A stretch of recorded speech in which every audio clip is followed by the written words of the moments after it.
This is a video response to a friend of mine on YouTube. His name is Connecting Dots 1, the number 1.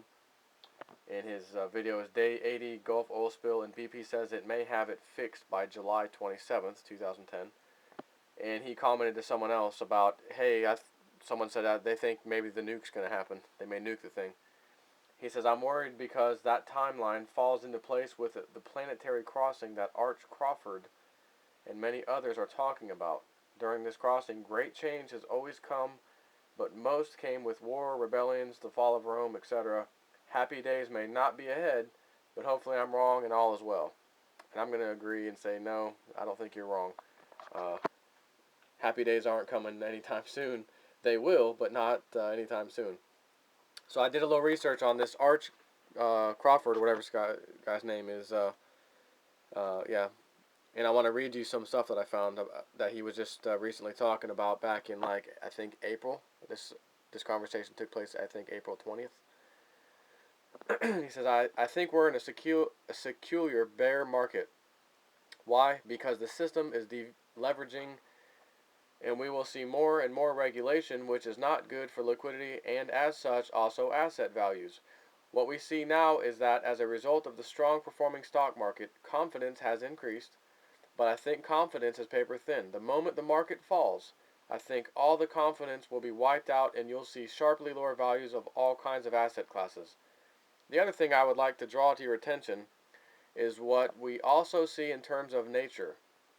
We see a lot of earthquakes. We see the intensity increasing.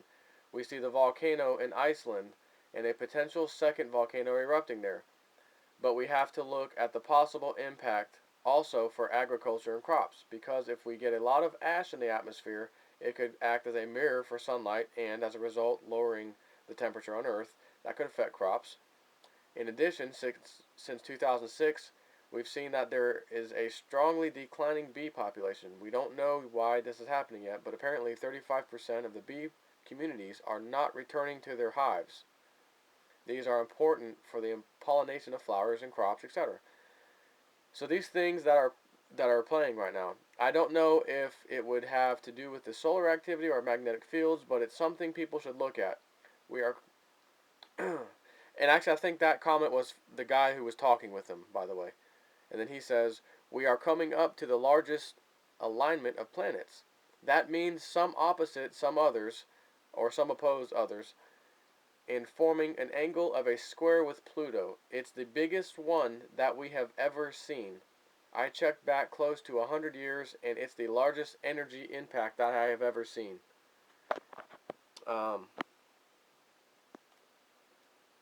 I calculate the Bradley model, which is a total astronomic related, and it often predicts what the market will do.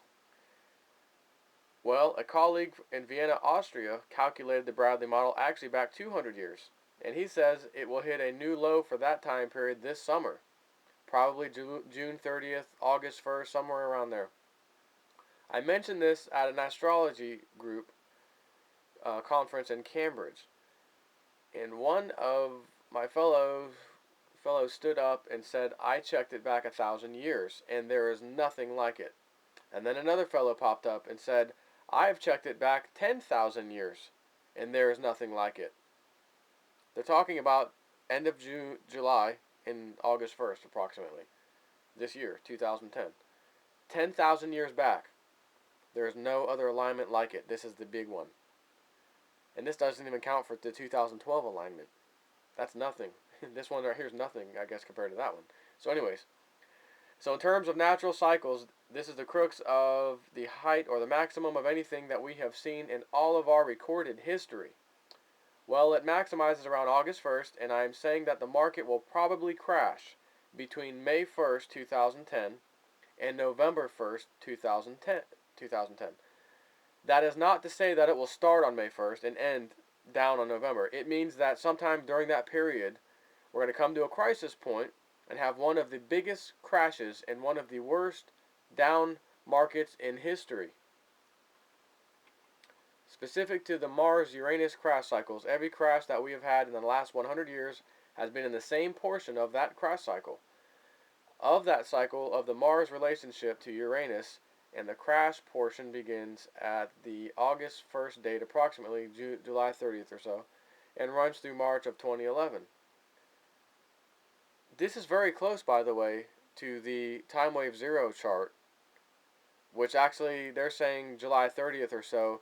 The time wave zero chart starts approximately July 11th, 8th, 9th, 10th, 11th, somewhere around there, when it falls off a cliff and just keeps going down a cliff until like around February or so of 2011. So this is very close, by the way. So anyways, I said in 2008 that because we had a significant portion of money market instruments that are not able to trade when we hit the Mars-Uranus crash cycle, neither Wall Street nor the government will be able to hold the markets up against that deluge.